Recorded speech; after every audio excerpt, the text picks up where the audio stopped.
Welcome to Period Fire Making. My name is Elias de Burton. I am currently in the sleet in Caramere under a pop-up because I am hoping to be able to actually demo the first steps of starting a fire, and my other half won't let me do it in the house. So I'm going to run through the slides pretty quick because all this information is contained in the handout that I emailed to you. If you did not receive the email, I'll send it out again after class with the link to the recording, or it's also linked to the course description. I went ahead and added that yesterday.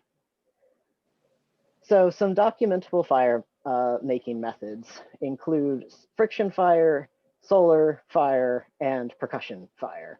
And I'm going to be talking through all of these quickly. I'm going to focus on percussion, which is what flint and steel would fall under, because that is my personal favorite. And it is a method that is appropriate for a wide range of personas. So we're going to start with friction fire making. Friction fire making is defined as generating an ember by rapidly grinding pieces of combustible material together. The oversimplified way to say that is rubbing two sticks together. There tends to be a little bit more to it than that. The two methods that I will be talking about the most are going to be fire drill methods. That is where a spindle is spun against the hearth, and that allows dust to accumulate and then friction to heat up the dust, and an ember is formed. One way to do that is by hand drill, where you apply pressure downward while spinning the spindle. A method that tends to be more frequently used and taught by modern bushcrafters, survivalists. It also was the preferred method in the eastern woodlands, which is the area that where I'm from is. And that would be the bow drill, where instead of applying force downward and spinning with your hands, you apply force downward with a bearing block that you can lean on, and then spin the spindle with a bow, with a string wrapped around the spindle. And that allows you to both apply pressure, you can lean on the bearing block, and then you can saw back and forth with that bow. That allows dust to accumulate, and then friction will hopefully cause that dust to get up to a heat where an ember will form. So the wood selection for friction fire a lot of the time is considered kind of the most important aspect, because if you could have the best technique in the world, and if you have the wrong wood, you're going to be sawing forever. You're not going to ever get more than smoke and dust. So most folks are going to prefer standing dead wood, so it's dry, but it's off the ground, where it's not going to get wet from the moisture in the ground. And then semi-soft wood is usually used for, at the very least, the hearth board, sometimes also the spindle. Some folks will use a harder wood for the spindle. And a way that is kind of approached, they call it the rule of thumb. If you can press your thumbnail into the wood and cause a mark, that is usually considered a good sign that it will be soft enough to break down for you. Some folks will say to avoid resinous woods. Some folks are like, no, resinous woods are fine. I don't have enough experience to really weigh into that. But I am going to talk to you a little bit about some sources, some extant hand drills, and then some sources from period discussing woods to use for friction fires. So in the northwestern area of China, a cemetery was uncovered dating from about 1000 BCE to about 100 CE. And in that cemetery, components of hand drills were found buried with the bodies. They found hearth boards, so that bottom board made of a species of spruce, species that belong to the populus genus, so poplars and cottonwoods, and willows. And those line up pretty well with the sort of current wisdom for what are good woods to use. The drills were made again from spruces, willows, and then also woody vines. A very, very roughly contemporary source, Pliny the Elder's Natural History from the 1st century CE, suggested for friction fire, A method was not specified. He said rub two pieces of wood together. He didn't specify if that was with a drill or one of the other methods like fire saw, fire plow, other ways that you can do this. But he specified ivy wood, so the woody thick part of an ivy vine for rubbing against, and laurel wood for rubbing with. And again, ivy wood, like English ivy, is considered quite good for this. I have seen reports that even if it's just a little bit green, if there's a little bit of moisture in it, it will still work. So ivy wood is considered a very good choice for a friction fire. We do find some later examples of friction fire, both linguistically and of actual use. So in Old Icelandic, there are words that are translated to twirling all, and the fire produced using that twirling all, which again indicates to me by the phrase all and twirling, that indicates to me some sort of fire drill as opposed to one of the other methods. Later in Western Europe, there was a practice called a need fire, which was a ceremonial fire made with friction on a massive scale. They would use logs. They would have one log standing up and another log acting as the hearth. And they would have like a wagon wheel that they could use like a windlass to have a bunch of guys spin it around, or they'd use a rope wrapped around it and pull on either side. And that was used to create a ceremonial fire. We know that that was being done in the 8th century, the 10th century, and the 13th century in various parts of Europe because the church was really upset about it and was telling people not to do it because it was a pagan practice. So need fires were condemned in both a 8th century document listing all the bad pagan things you shouldn't be doing, which means we know what pagan things people were doing. Charlemagne forbade need fires in 942, and then there was a need fire that was lit in 1268 in England because there was a disease spreading among the cattle. And so they thought if they extinguished all the fires in the village, created this new fire, which would be a quote unquote virgin flame because no fire had gone into the making of the components used to make the fire. They could then relight all the other fires and then drive the cattle through that fire created, and that would hopefully get rid of the plague. This was reported by a member of the church who was very, very upset about it, did not like any of that. So I wouldn't say that for later period personas, friction fire would necessarily be an everyday occurrence, but there was at least some remaining knowledge of a friction fire, but for a very particular reason. So some of the pros and cons to friction fire making: if you know what you're doing, you can gather all the materials for a friction fire from a woodland environment, and you can produce an ember without preparing tinder. And we'll get into tinder for some of the later fire making methods. The cons are it can be somewhat physically demanding. Now, if you have selected your materials correctly, you shouldn't be going at this for a long period of time. Most folks will say go for 30 seconds. And if you don't see something happening, you need to stop and reevaluate. So you shouldn't be sawing at a bow drill for 20 minutes. But it does require you typically to either kneel or get on your knees. It requires 2 hands. So depending on your comfort, you may or may not want to pursue this type of fire making. It also, as I said, material selection and technique are really critical for a friction fire. So the second type of fire making I'm going to talk about is solar fire making, which if you played with a magnifying glass out in the sun when you were a kid, you're a little bit familiar with. And that is just you cause ignition by concentrating the sun's rays on a small area. Some early ways of doing this were burning lenses. Now these lenses were initially ground quartz, clear crystal, that was shaped to refract the light in such a way that it would concentrate it. There is a mention of a glass being used to start a fire in an 19th century translation of what we would now call the Epic of Gilgamesh. However, this translation has been described as a extremely free interpretation, and so this one sort of needs to be taken with a grain of salt, because more recent scholars have said, oh, this isn't really the best translation. There is a much better reference in a play from around 400 BCE, Greek play, where a beautiful transparent stone is specifically referred to as being used to kindle fire. So that suggests the Greeks were using burning lenses. The ancient Greeks were using burning lenses. Again, Pliny, thank goodness for Pliny, he wrote down so many things.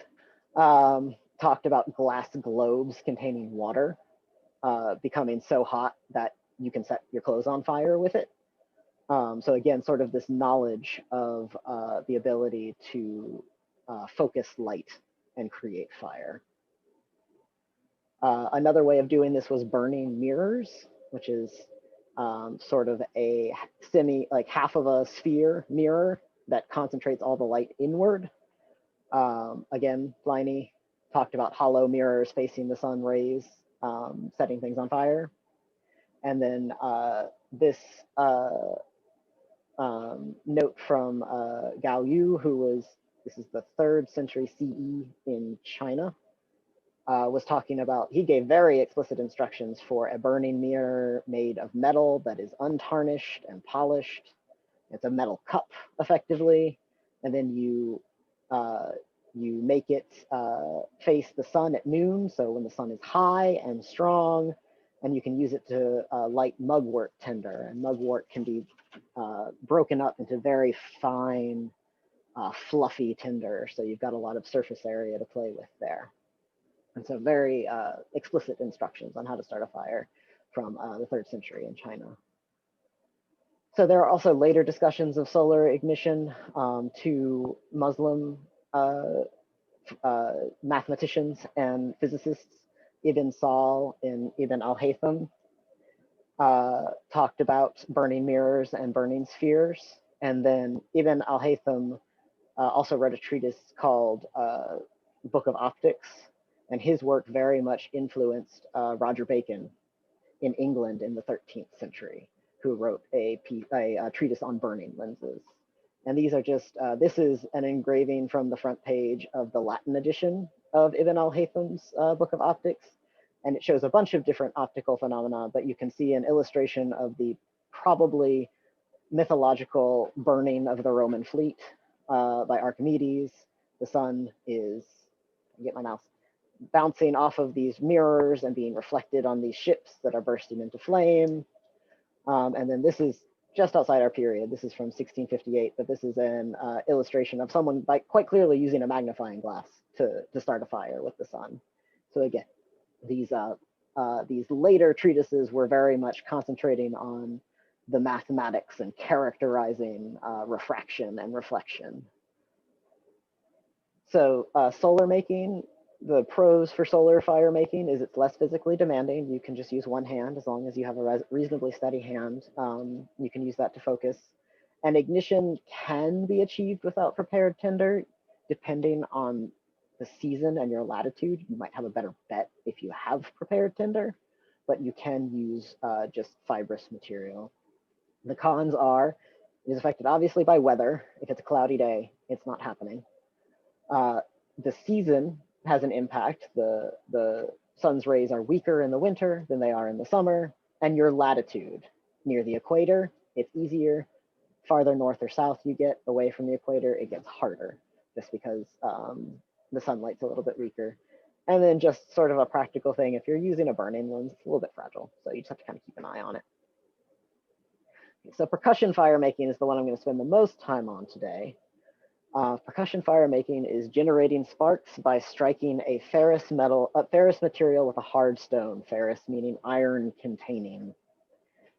Early percussion fire making was done with pyrite, iron pyrite, fool's gold, and flint. Pyrite being the ferrous material. Utsi, the Iceman, who died 5,000 years ago, was found with a pouch worn close to his body that contained flints and processed tinder that had little flakes of pyrite in it. So he seemed to have been using pyrite in flint fire making. Pliny again talks about pyrites. He says they are indispensable to reconnaissance parties, and when you strike them with a nail or another stone, they give off a spark, and that can be used to start a fire. More familiar, I think, to most of us is flint and steel fire making with forged fire steels. These are just some examples of some different forms. There are many different forms of fire steels. This is an early one from about 400 CE that was found in France. These two are sort of the sort of quote unquote like Viking fire steels found at places like Burka. I think these were specifically from Latvia, but these sorts of styles are pretty well known. This is from the 14th century Zurich roll of arms. This is someone's crest. The Grassauer family crest contained a fire steel on it. Furison is the heraldic name. This is from the criers of Paris. A match seller has a fire steel that is shaped very simply, just a one arm with a striking surface.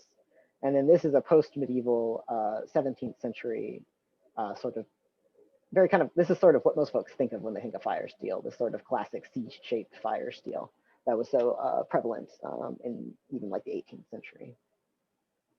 There are other styles. Some are very simple. There are some beautiful ones. There are some Norse fire steels that have the gorgeous cast handles that are decorative. There's one Indian fire steel that I saw that's shaped like a bird with inlaid gems and gold and beautiful carvings.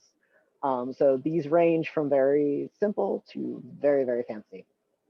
And there are, if you want to poke around, you can probably find a style of fire steel that is appropriate for your persona. But also, if you start a fire with flint and steel, I have never had anyone come up to me and say, oh, that was so cool, but your steel is wrong. So, you know, that's something that if you want to dig into, I think it's fun. But also, if you just grab a C-shaped fire steel, nobody's gonna give you a hard time about it. And so striking a spark. There is some technique to striking a spark, which I will be demonstrating.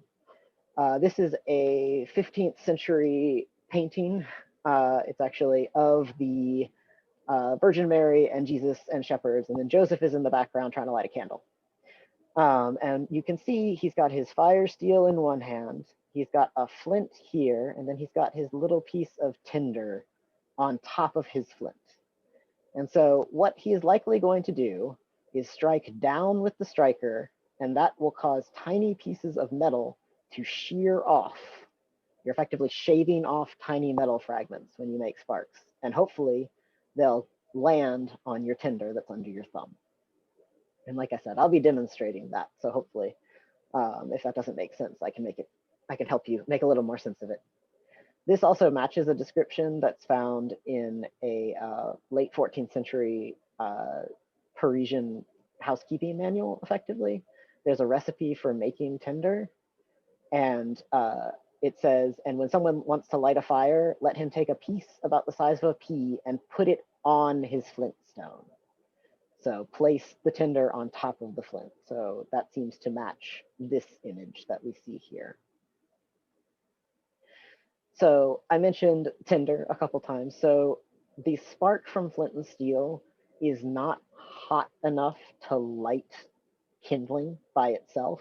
You need to have something that will smolder, will catch the spark, create an ember, and then that ember can be used to make flame. The most commonly referenced tinder that I have found, at least in Europe, is Fomes fomentarius, or tinder fungus. This was sometimes processed with saltpeter, which is a component of gunpowder, to make it more flammable, more likely to take fire. This is a tinder fungus, Fomes fomentarius. What was actually used for tinder typically was this layer right here. That's referred to as the trauma layer. It's this sort of spongy layer. And what you can do is you can get it wet, beat it until it almost turns into felt. And then if you want to treat it with saltpeter, or sometimes they used lye and urine, which would again make something similar to saltpeter to make it more flammable, you can make tinder that way. More typically, people are going to use char cloth these days. Char cloth isn't super well documented for the SCA's time period.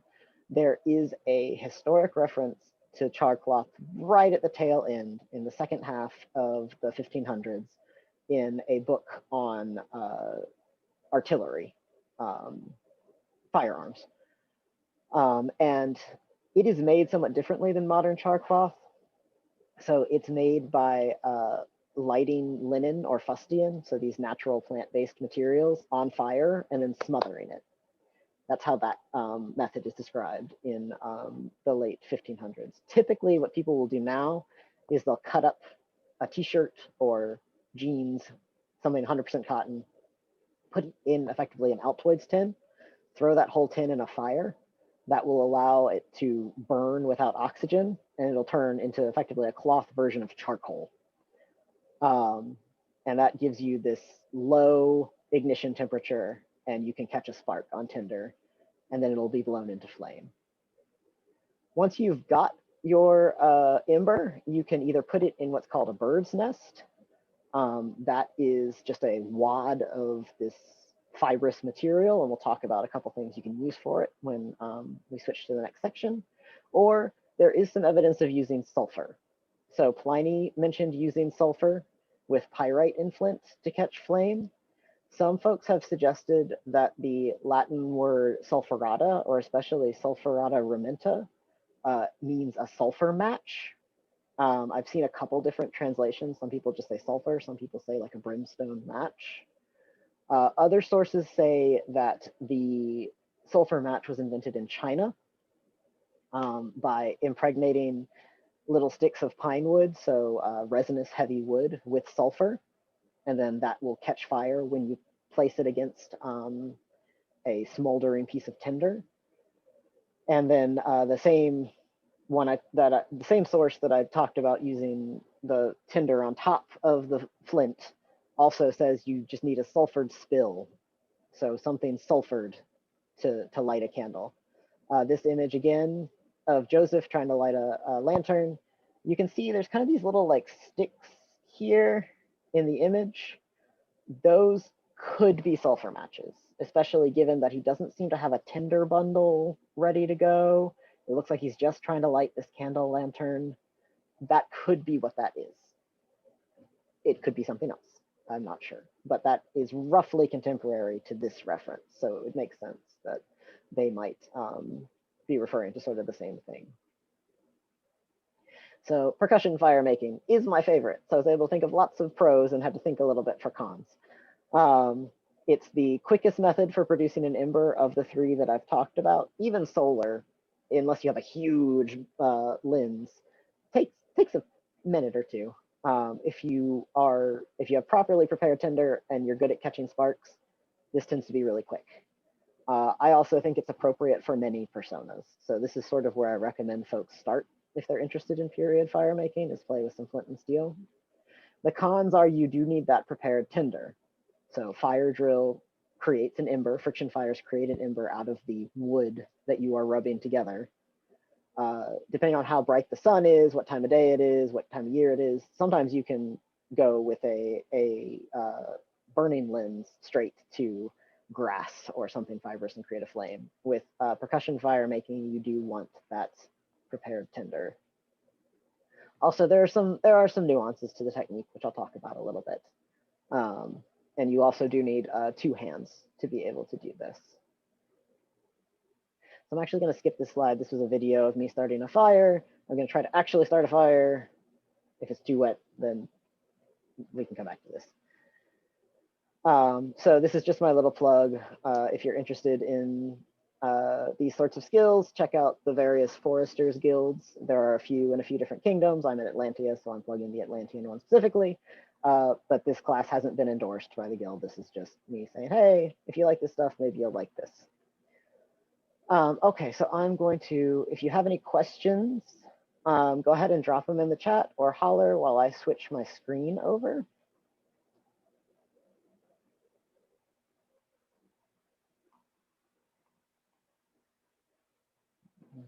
So hopefully y'all can see that. Can y'all see the, like, I've got the chat and stuff on top of it. Are you seeing that, or are you just seeing the picture? I'm just seeing the picture. Awesome. Picture. Okay, so good. I wasn't quite sure what it was. I was like, I think it's just content from the camera, but we'll find out. Okay, so I've got some steels here, some flints, some stuff that's used to make fire. So I'm going to start by, well, I'm going to talk about some flint and steel, but I'm actually going to start by talking about something that is not flint and steel, but gets called flint and steel. Oh, I've got a question real quick. When using prepared tinder like amadou or charcloth, how fast would they be consumed? Would you need to prepare a lot of these, or could you extend the use by blowing it out? So if you've got charcloth, you'll see me when I make a fire. When I use charcloth, I tend to put the tinder into a bundle and then blow that whole thing into flame, so it is consumed. Sorry. There are other methods where you can have it in a container. You can place the tinder bundle on top, blow that into flame, and then close the container real quick and try to preserve the tinder material. So it depends what method you're using. Charcloth is easy, so I tend to make a bunch of it so I don't run out. Amadou is a little bit harder, so quite a lot harder. So if you want to be using Amadou, you could potentially do that method where you sort of hold the Amadou that's smoldering, put the tinder bundle on top of it, blow the tinder bundle into flame, and then maybe put out the Amadou. But it does mean you're trying to manage both the flame and the ember. And you sort of have to pick what you're going to focus on. So for charcloth, I say just make a lot of charcloth. For Amadou, or depending on what method you use, you might be able to use it a couple times. Okay, so I'm going to talk to you quickly about something that is not flint and steel. So you may have seen those. Strike-a-lights, ferro rods, whatever you like to call them. Is there a particular kind of fungus you want to use? Yes, you typically want to use bracket funguses that grow on trees. Fomes fomentarius is the best, but some other funguses will produce that sort of Amadou layer. It's a sort of spongy trauma layer. So this is not flint and steel. This gets called flint and steel. The reason I think it gets called flint and steel is because this is a large version of the little thing in a lighter. There's a little ferro rod down in your lighter. Zippos and nice lighters allow you to replace those. And Zippo markets them as flints. You can buy replacement flints for your Zippo. So if you say a ferro rod is a flint, a lot of people will make sparks with a knife, which is made of steel. So, okay, so it clearly must be flint and steel. It's not, at least not in the sense that we're talking about. The earliest mish metals, I believe, were made in the 1800s. So ferrocerium, I think, was one of the first ones. So this isn't appropriate for period fire making. They are tons of fun. I like playing with them. They're great as a backup. I wouldn't call them period. So by all means, play with them. But like I said, you'll sometimes click on YouTube videos and they'll be flint and steel, and they'll pull out one of those. And you go, no, that's not what I'm looking for. So these are some of my steels. I've got a few different styles. Again, you can choose one that is appropriate for your persona, or honestly, one that just fits your hands comfortably. I would say that's more important, something that you feel comfortable using. You can have some that are sort of in these traditional styles. I mean, a lot of the ones you see are just these Cs, and I mean, they work great. This is my first one. This is one, a super modern one that I made with a friend. I was teaching a flint and steel class, and I wanted to have enough strikers to go around. And so he had a bar of some high carbon steel, we don't even know what it was, stashed with his forge stuff, and we cut it up into triangles, threw them in the forge until they blistered, and then quenched them in oil, like hot, to harden them. And they work. They're super modern, but you can also sometimes get steels off of You can strike off the back of a knife. It depends on how much you like your knife, because it will scratch up the knife. You can also bust a piece off of an old like metal file, something that's been hardened, like a mill file. That'll typically spark. So you can play around with different things. To get a spark, you want to shave off a piece of metal. So your rock needs to be harder than the metal. Flint is harder than the metal. Quartz is also harder. In my neck of the woods, we don't have much flint. We got plenty of quartz, and quartz will work. When you get flints, if you get a chance to go, when we can eventually have events again, when you get a chance to sort of like dig through someone's box of flints, look for, I'm gonna show you two different flints. You can see this flint, this is kind of chalky. It's got kind of a rough texture. This will work, but it's not great. What I much prefer is flints like this, which are smooth. They've got an almost waxy texture.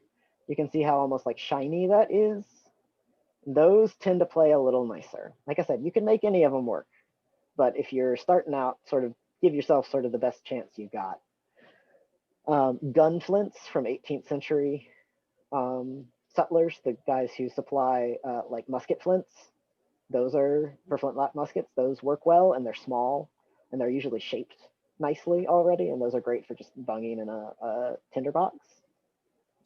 Most folks who sell flint and steel kits, a lot of 18th century settlers, a lot of medieval like camp gear suppliers will also sell flints, and so you can get them from a lot of different places. This is a box of some char cloth. This is that modern char cloth. This is actually from a pair of jeans that were worn out, but they were 100% cotton. And the nice thing about denim is it's got some oomph to it. A lot of people will use t-shirts, and that kind of char cloth tends to just fall apart really easily. This will hold up a little better, so I prefer it. Some folks also like cheesecloth, because that's got a lot of surface area. Or those like terry cloth shop towels. Again, 100% cotton. It's got to be, because if you have anything plastic in there, it'll just melt and it won't work. This is a segment of tinder fungus. You can see that sort of hoof shaped. And if you take a look, it's a little bit hard to see on the camera. You see that sort of light area in there? It's sort of spongy. That's the amadou. That's the trauma layer that's used to produce amadou or touchwood. This is a piece I cut out. You can see it's kind of like felty. They say when you process it, it should be almost like buckskin. And that's what you want to process if you want to make touchwood or amadou. You can also char punkwood. So punkwood is rotten wood that effectively feels like styrofoam. It almost turns into like packing peanuts. You can see how I'm able to just squeeze that. It's not going to dust, but it's mostly air. This can be charred the same way you char cloth, and this can be used as tinder as well. So what you want to do to make a spark is, so I'm going to put my char cloth on top of my, what one do I want to use? Use this one. On top of my flintstone, and I'm going to strike, I'm going to turn this like this. I'm not going to bash them together. I'm trying to shave off a piece of metal. So I'm going to just come down, like I said, imagine you're shaving, kind of find an angle where you think a little piece will be cut off. And I don't know, let me see if I can manage it at this angle. I don't know that I can. Oh, there we go. So you see I'm coming down. You can hopefully see those sparks getting thrown. So what you do is you place this on top, and hopefully our cloth is going to play nicely. There we go. One will catch. Hopefully y'all are able to see that ember going. And so this is what is then used in a Tinder bundle. And you can see, to the question of saving it, it's not going slow, but it's not like 2 seconds and it's gone. It's still burning. You can see about half of it's burning now.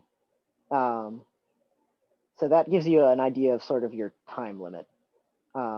As Bill helpfully said in the chat, it does depend on what you're using. Some will burn, some Tinders burn longer than others. Put this out. Thank you. But so once you've got your spark going, what you're going to do is you're going to place it into a Tinder bundle, assuming you're not using a sulfur match. A Tinder bundle is just a bundle of fibrous material. An easy thing to use is like jute rope from the hardware store or the craft store. Make sure it hasn't been treated for fire retardants, because sometimes they are, because if you're trying to make a fire with it, you're going to be sad. So look and see. If it doesn't say that it has been, buy it, but then try it before you're like at an event trying to demo Flint and Steel or something like that. So what you can do is you can just untwist these fibers, pull them all apart, and what you'll eventually get is that. And this is what you can place your smoldering char cloth in and then blow it into flame, being careful not to smash it. Another option you have, move this, is like cedar bark. So this is bark off of a red cedar. Pull it off, it's real shaggy, it's not going to hurt the tree as long as you're not going crazy. And rub it between your hands and break it up a lot, and you get those thin fibers. Cattail fluff is good. Dry grass, if you can kind of break it up a little bit, is good. It can be bark rafts tree. It's a dry day. I've been able to get it to work. It's better if you kind of stick it down your shirt or your tunic for a little bit and let your body heat dry it. Or stick it in a pouch for a little bit. But if it's not super humid or if it's not raining, if you break it down fine enough, you can usually get it to take. If it's, sometimes it'll smoke a lot, and if it looks like you're burning through your char cloth too quick or your tinder, jam another piece of tinder into the bundle to act as an ember extender, because that will take and give you more heat for longer.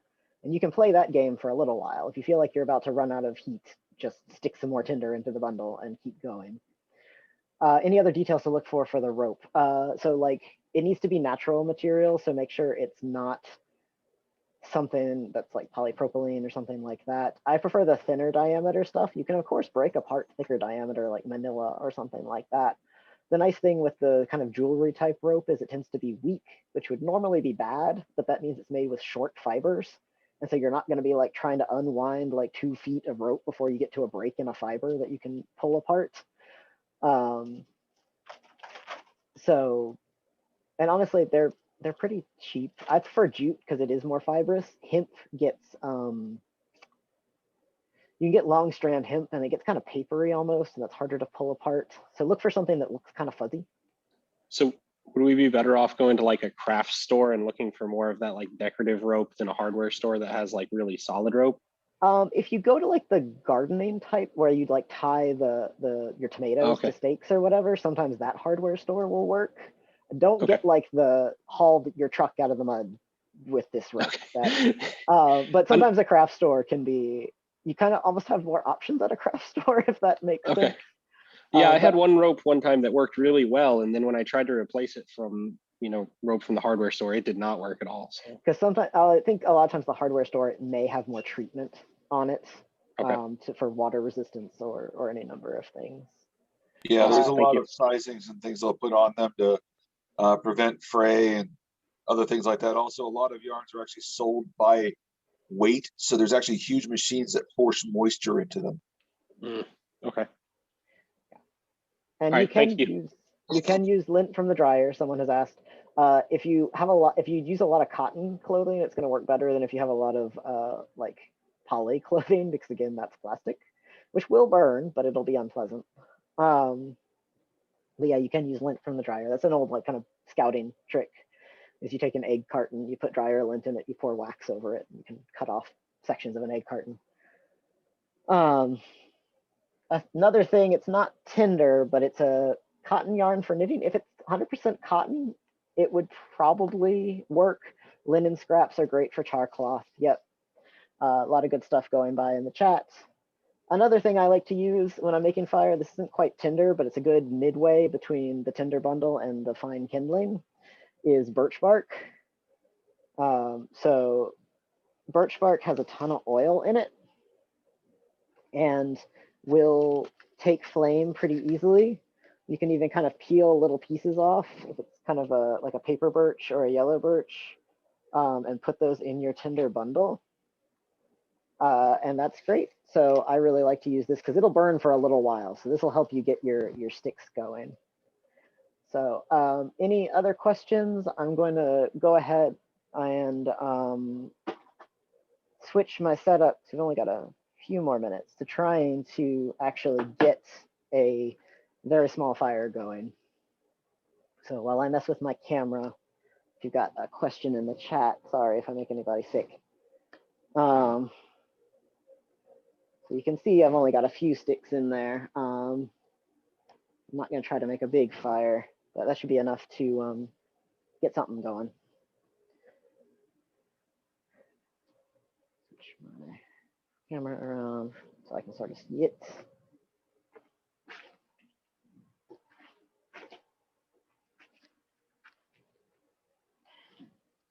So do people just carry around a little pouch of all these things? So Utsi did, but he was traveling around outside. Most folks probably were not making fires terribly often, just because you would possibly be able to stoke last night embers into a flame, and you wouldn't be going outside to make a fire as just sort of a thing you did.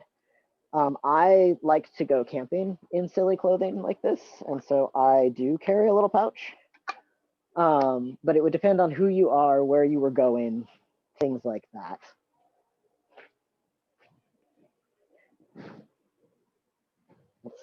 Sorry, lost an earbud. There we go. Sorry if it's making terrible noises. Okay, so I'm gonna go ahead, give this a go. So I'm gonna really break this cedar bark up. You can see this is dry. I pulled this, I think yesterday or the day before off a tree and let it dry out real well. If it doesn't play nicely, I'll switch to the jute fluff. So I'm really just, would it be more common for people to have a fire kit in the house? Yes, a lot of times you'd have sort of a hearth box that you would have your stuff in. There's in the Parisian source I talked about, it said, you know, keep it near the fire, not close enough it's going to catch in flame, but that way the tinder you made, that way the tinder will stay dry. So folks did have that sort of thing sort of in their houses.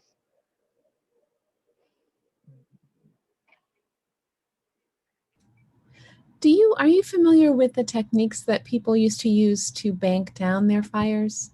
Like I know they used to bank them down heavily to make charcoal, like on a production scale, but they also used to bank them down overnight and things like that. Yeah, so they had, you would sort of pile the coals up, and then in some cases, I forget what the name of it is. Was it a chaperone? You would have a cover, like a ceramic cover that you would put over your coals as a safety precaution. Huh. That would let enough air in that, so hopefully you can see that's embering, and that would make it much easier if you didn't have to go through this rigmarole in the morning. You would have those embers that the ash would act as an insulator and keep them hot. And then you could just use those to start your fire in the morning. And I've done that sometimes while I'm camping. Use embers from the night before. Bank the coals, push it to one side of the fire pit where it'll kind of keep itself warm. That's very cool, but I'm guessing you'd have to have a pretty sizable fire to have enough ashes and embers to pull it off. Yeah, I mean, obviously you'd have, if you had a bigger fire, you would have made more coals. You can see it's smoking now.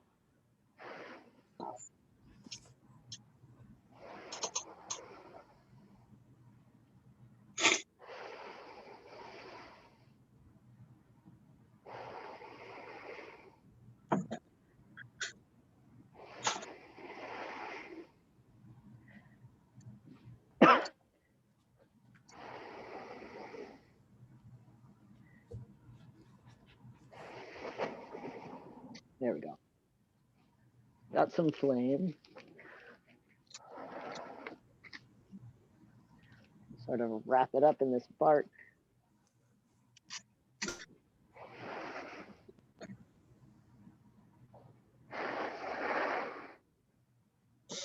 There we go. You can see that's burning up now.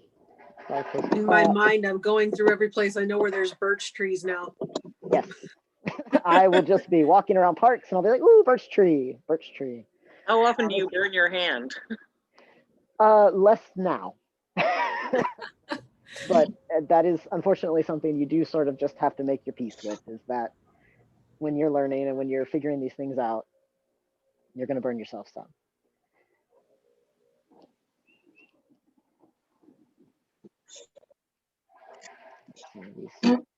This is just cedar twigs. Cedar is excellent for getting a fire started. Pine is good for getting a fire started. Do not burn big logs of pine because it's like gasoline smell. It's terrible. Okay, so those are catching now.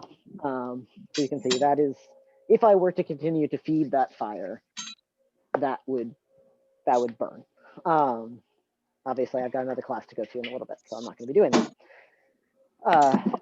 So some things to note about that: you saw that I prepared my tinder bundle before I lit my tinder. You don't want to have your ember glowing and then go, oh, I don't have anything to put it in. That's not great.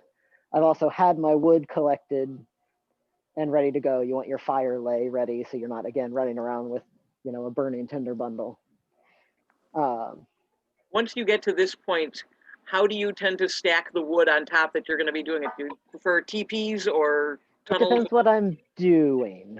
For cooking fires, I really like a log cabin lay.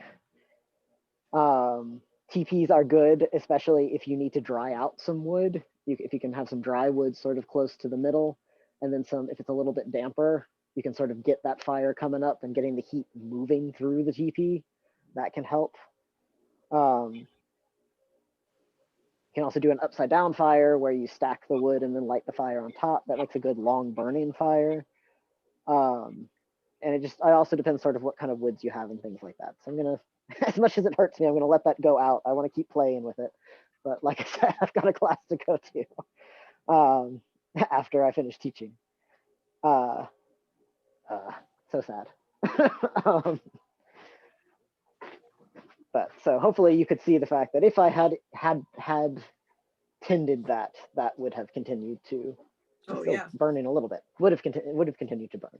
It was a pretty fire.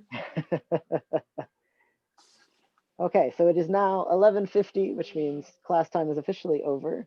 If you would like to, if anyone has any questions and doesn't need to run off right away, please go ahead and ask. And I will answer them for a little bit longer.